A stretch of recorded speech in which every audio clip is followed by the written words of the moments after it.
자, 오늘은 스데반의 일종의 두 번째 설교라고 할 수 있겠죠. 스데반 지금 공의회 앞에 서 있습니다. 지난주에 아브라함 설교를 우리가 살펴봤어요. 모세로부터 시작하지 않았습니다. 율법으로부터 시작한 것도 아니에요. 성전으로부터 시작하고 있지도 않아요. 오히려 민족의 뿌리, 구원의 시발점으로 백성들을 끌고 가지 않습니까? 그것은 믿음의 조상인 아브라함이었습니다. 하나님께서 율법을 모세에게 주신 것은 훨씬 나중의 일이고, 그 이전에 하나님께서 은혜를 주셨다, 한 사람을 불러내셨다, 그리고 그하고 약속을 맺으셨다는 거예요. 하나님과의 생명적인 언약, 이게 바로 구원의 시작이었다. 아브라함을 설교를 했습니다. 지금 스데반은 으르렁거리고 있는 유대인들 앞에서 최후의 진술을 하고 있는 셈 아니겠습니까? 마지막 설교입니다. 그리고 두 번째로 넘어왔는데, 오늘 본문을 보니까 요셉에 대한 이야기를 하고 있어요.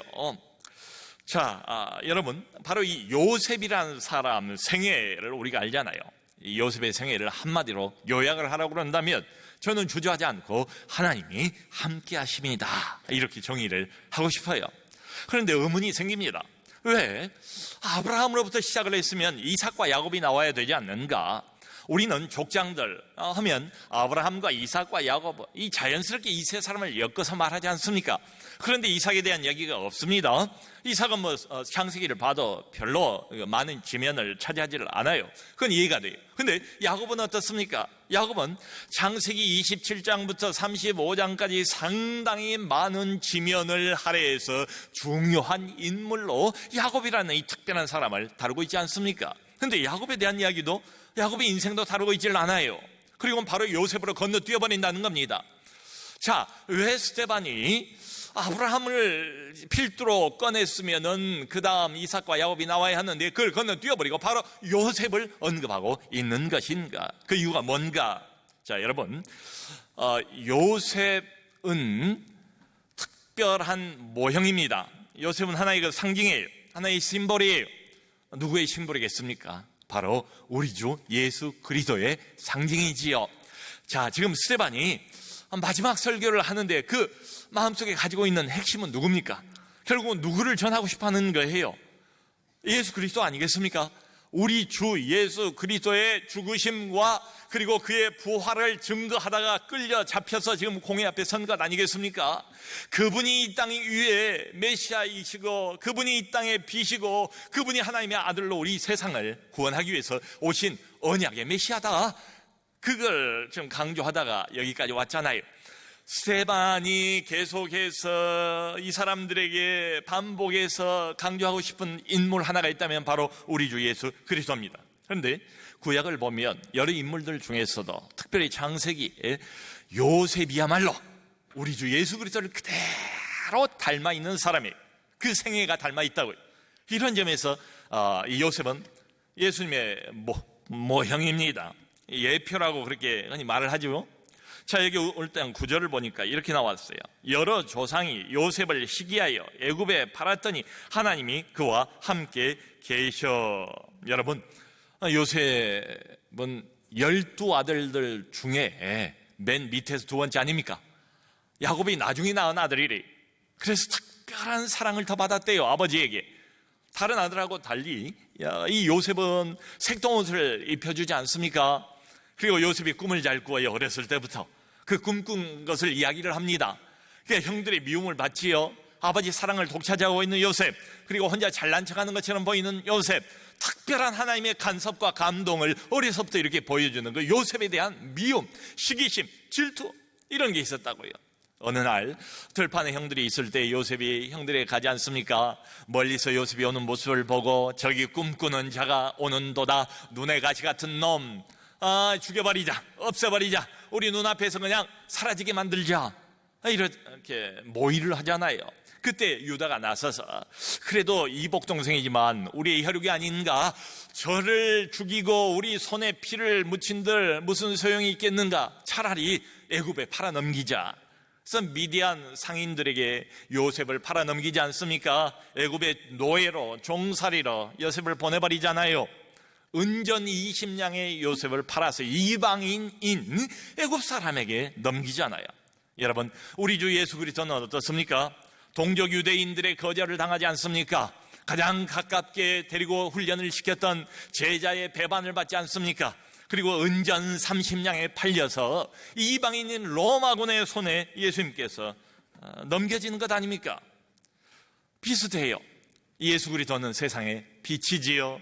온 세상은 예나 지금이나 어둠입니다. 이 어둠을 밝히기 위해서 드디어 하나님께서 오랫동안 예고해 오신 빛이 오셨습니다. 빛이 이 땅에 왔어요. 근데 어둠이 깨닫지 못하더래요. 요한복음 1장입니다. 빛이 세상에 왔을 때, 이 땅에 왔을 때 자기 백성이 이분을 알아보지를 못하더래요.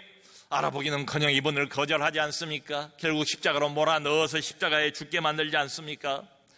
우리가 사도신경을 외울 때마다 고백하는 빌라도는 사실은 예수님을 몇 번이나 풀어주려고 애를 쓰는 사람입니다. 그 마태복음 27장을 보면 그런 구절이 나와요. 왜냐하면 자기가 신문을 해보니까 이 사람이 죄가 없거든요.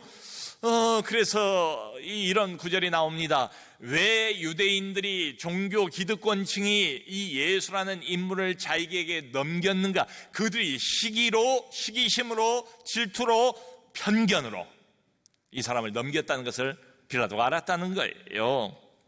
여러분, 이제 초대 교회에 처음으로 이 땅 위에 교회가 세워지지 않습니까? 교회는 세워지자마자 핍박을 받기 시작하지 않습니까? 사도들을 핍박하고 있지 않습니까? 왜 사람들이 이렇게 못마땅해 하는 걸까요? 우리가 살펴본 것처럼 사도행전 5장 17절에 이렇게 말합니다. 사두개인의 당파가 다 마음에 시기가 가득하여 일어나서 이 사람들이 꼴을 볼 수가 없었대요. 교회의 꼴을. 많은 사람들이 이렇게 몰려드는 교회, 기적이 일어나고 있는 교회, 바깥 세상은 어둠이지만 빛이 환하게 내리비추고 있는 이 교회를 너무너무 못 견뎠대요. 못마땅해 했대요. 시기심이 가득 찼대요. 여러분, 이게 무엇을 말합니까? 이전과 오늘날의 상황이 다르다고 생각하세요? 저는 전혀 다르지 않다고 생각을 합니다. 사람들은 여전히 이 영적인 영역에 대해서 편견을 가지고 있다. 편견을 가지고 있어요. 중립이 아니에요. 객관적인 게 아니라고요. 왜 사람들이 예수를 거절하죠? 왜 사람들이 복음 듣기를 싫어하죠? 왜 사람들이 교회를 미워하지요? 마음에 편견이 있대요. 마음이 어둠이래요. 눈이 가려져 있대요. 영적인 눈을 뜨지를 못했대요.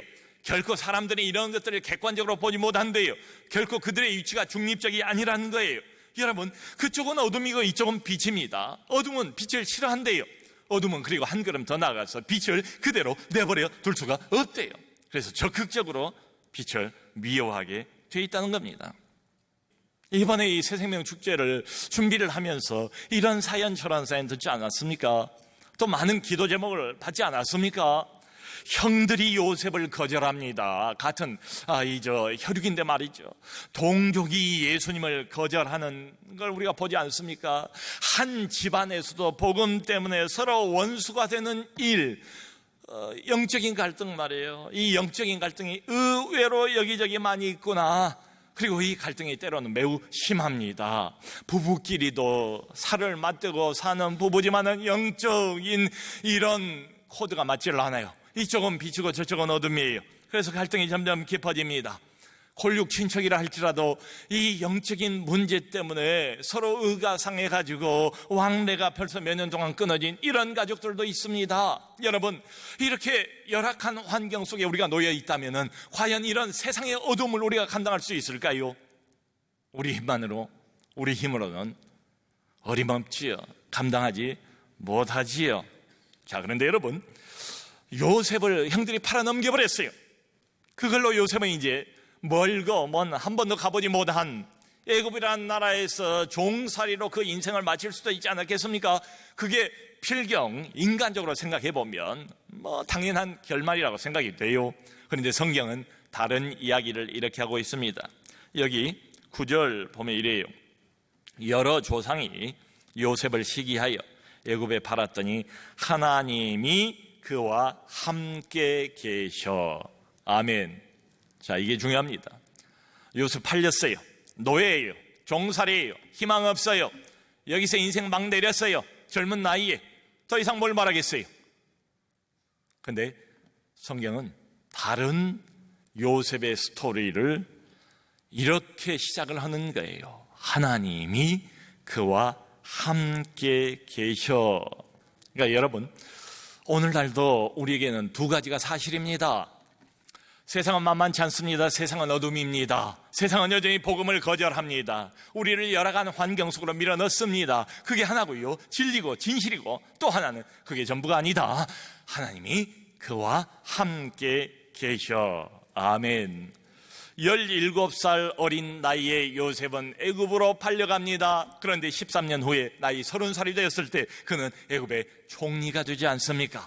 당시에 애굽의 총리라면 오늘날의 미국과 소련과 아마 중국까지를 합쳐나온 그야말로 유일무이한 강대국가 애굽, 거기에 가장 높은 자리에 올라간 요셉.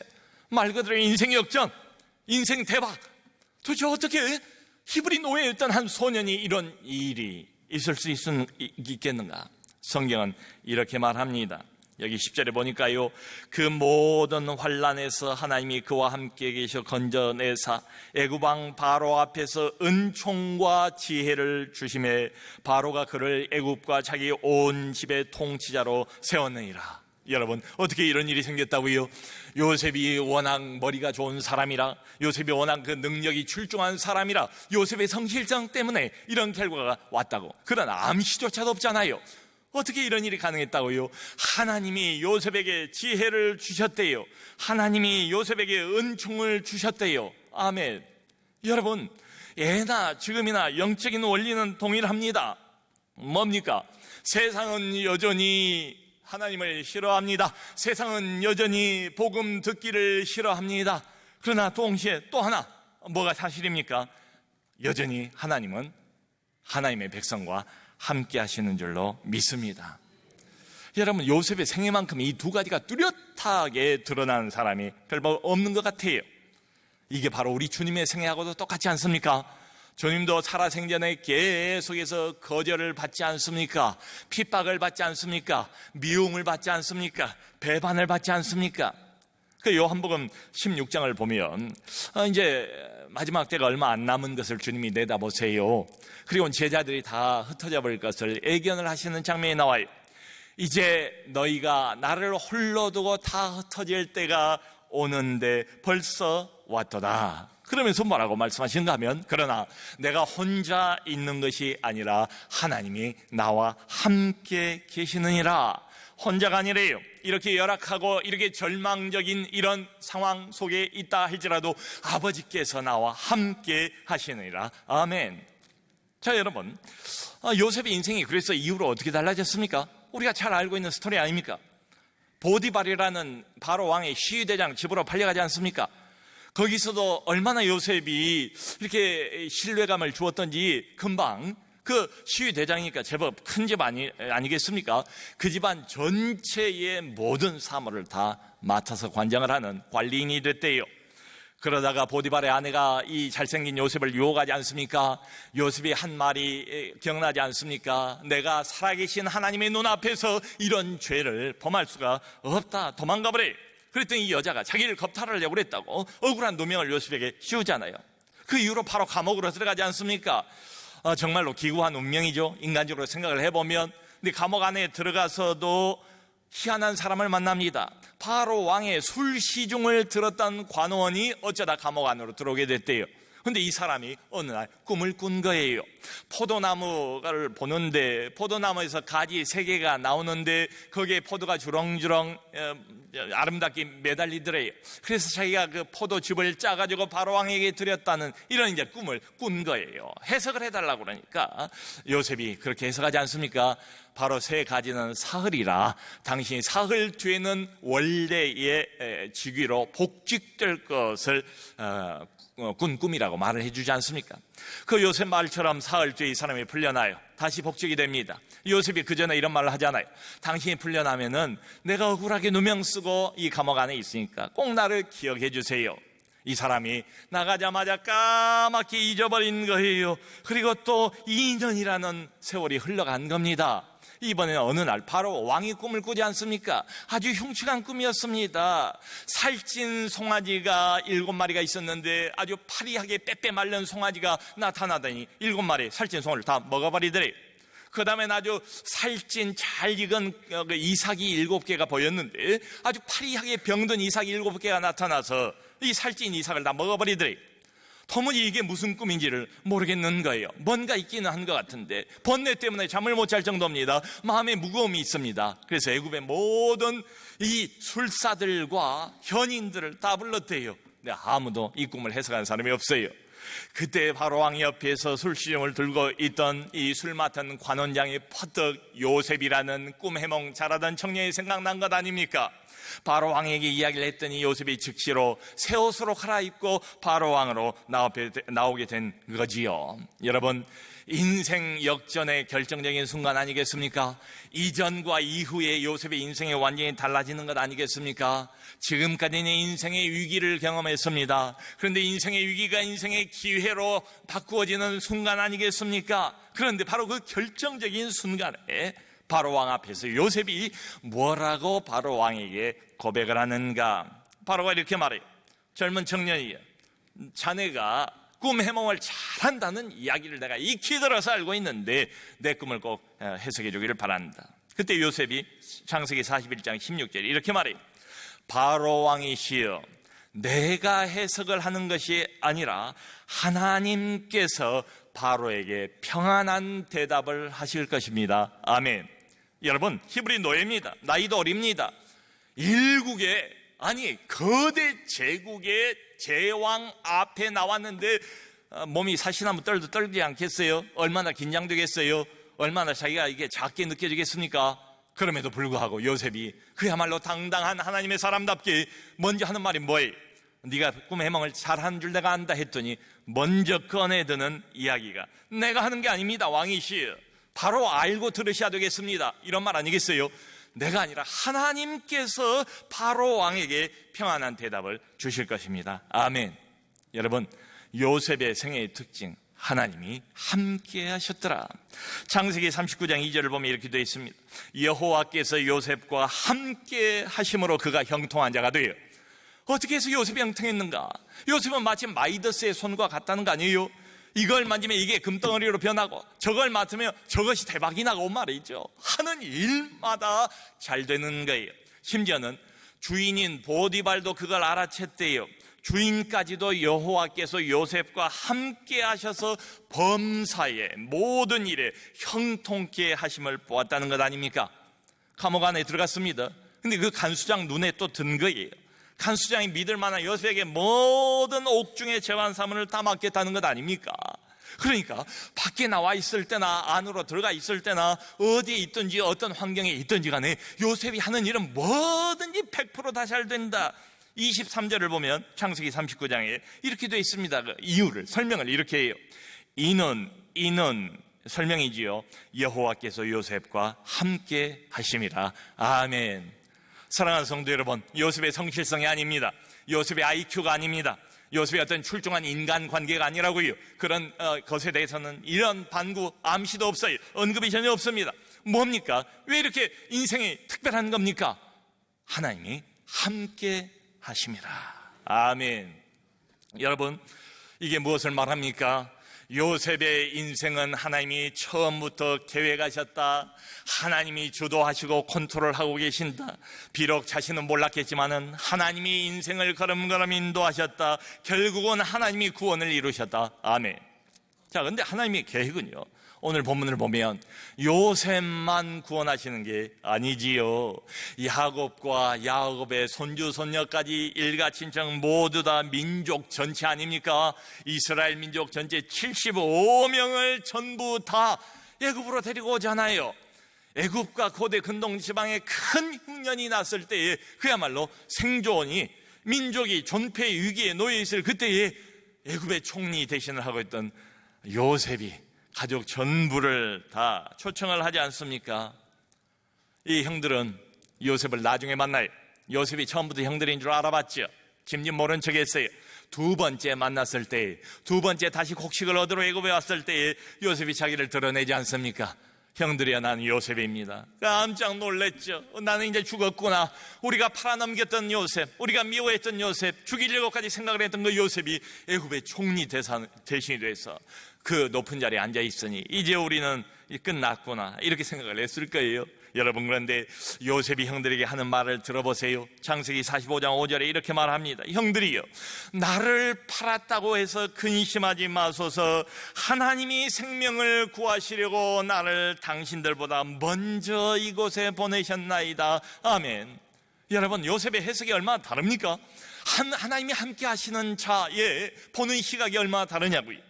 형들은 미워했어요. 형들은 팔았어요. 근데 염려하지 말래요. 왜냐하면 하나님께서 하신 일이래요. 하나님께서 그것을 계획하셨대요. 창세기 그 50장 마지막 부분에 가면 요셉이 그 형들에게 이렇게 또 말한 장면이 나옵니다. 50장 20절에 당신들은 나를 해하려 하였으나 하나님은 그것을 선으로 바꾸사 오늘과 같이 많은 백성의 생명을 구원하셨나이다. 여러분, 저 사람들은 나를 거절한 건 맞아요. 복음을 싫어하고 핍박한 건 맞아요. 나를 어렵게 만든 건 맞아요. 당신들은 나를 해하려 하였으나 사실입니다. 그런데 우리 인생 스토리가 거기서 끝나는 게 아닌 거지요. 누가 있습니까? 누가 이 인생에 개입하는 겁니까? 누가 이 인생에 막가닥으로 내버려 두지 않는 겁니까? 하나님입니다. 살아계신 하나님, 전능하신 그분이 개입을 하셨다는 거죠. 살아계신 그 하나님이 그것을 선으로 바꾸사 오늘과 같이 많은 생명을, 백성의 생명을 구원하셨나이다. 아멘. 여러분, 지금 스데반이 무엇을 말하고 싶어 하는 겁니까? 이 구원이라는 것은 하나님께서 애당초부터 계획하신 것이요, 하나님께서 걸음걸음을 인도해 가시는 것이요, 하나님께서 이것저것을 주관하시고 컨트롤하시는 것이요, 결국은 하나님께서 이 구원을 이루시고 성취하시는 것이다, 이 말이지요. 여러분, 우리는 모릅니다. 우리의 인생에 대해서 제대로 해석할 수 있는 그런 사람은 이 안에 아무도 없어요. 왜 이런 일이 일어나는지 언뜻 보기에는 불행처럼 보이고 언뜻 보기에는 사면 추가의 여러 가지 상황처럼 보입니다. 그런데 구원이란 뭡니까? 구원이란 이런 환경 속에서 어느 날 실제로 역사의 한 시점에서 하나님께서 어떤 인생 안으로 개입하시는 겁니다. 하나님께서요, 어떤 한 사람을 택하시고 그 사람의 실제적인 인생 말이에요. 문제의 한복판 말이에요. 인생의 한복판 말이에요. 그 한복판 안으로 하나님이 침투해 들어오신다고요. 하나님이 간섭하신다고요. 하나님이 적극적으로 끼어 들어오신다고요. 이게 바로 구원입니다. 요셉의 생애를 보면 분명하지 않습니까? 여러분, 예나 지금이나 우리는 인간입니다. 우리는 인간은 연약할 수밖에 없습니다. 요셉은 연약한 인간에 불과하지요. 히브리에서 팔려온 종에 불과하죠. 은전 20냥 값어치밖에 안 되는 그런 노예 소년에 불과하지 않습니까? 우리는 연약해요. 그런데 한 가지 사실을 성경은 더 말하고 있지 않습니까? 이게 우리 인생을 완전히 뒤바꿔 놓는 것 아닙니까? 이게 요셉을 요셉답게 만드는 것 아닙니까? 그게 뭐예요? 하나님이 함께 하신다.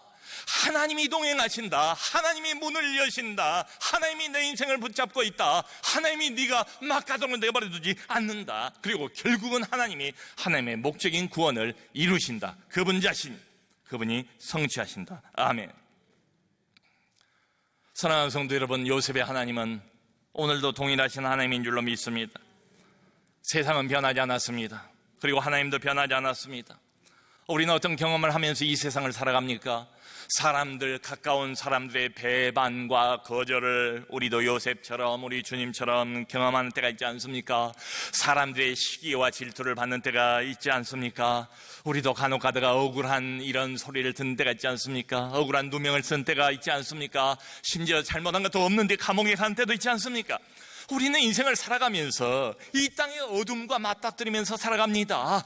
이 땅의 어둠, 그 어둠 한복판에서 열악한 환경을 계속 경험하면서 살아갑니다. 그러나 한 가지가 더 있습니다. 아주 중요한, 훨씬 더 중요한 한 가지. 내가 결코 혼자가 아니다. 하나님이 함께 하신다. 하나님이 함께 하신다. 아멘. 새생명의 축제를 위해서 우리는 복음을 전해보려고 애를 써왔습니다. 동그라미 안에 이름 석자를 적어놓는 것부터 시작했어요.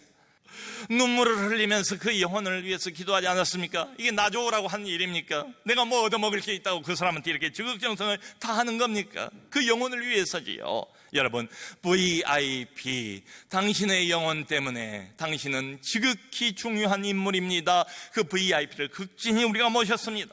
그 도산홀에 아주 멋지게 꾸미고 식탁을 잘 깔았어요.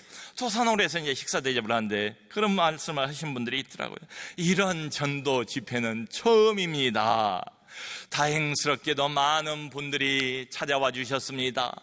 400명이 넘는 분들이 방문을 해주셨고 250명이나 되는 분들이 이 가족 카드를 내주셨습니다. 내게는 영적인 갈망이 있습니다. 나를 도와주세요. 내 영혼을 도와주세요. 이 영적인 세계에 대해서 알 수 있도록 도와주시기를 원합니다.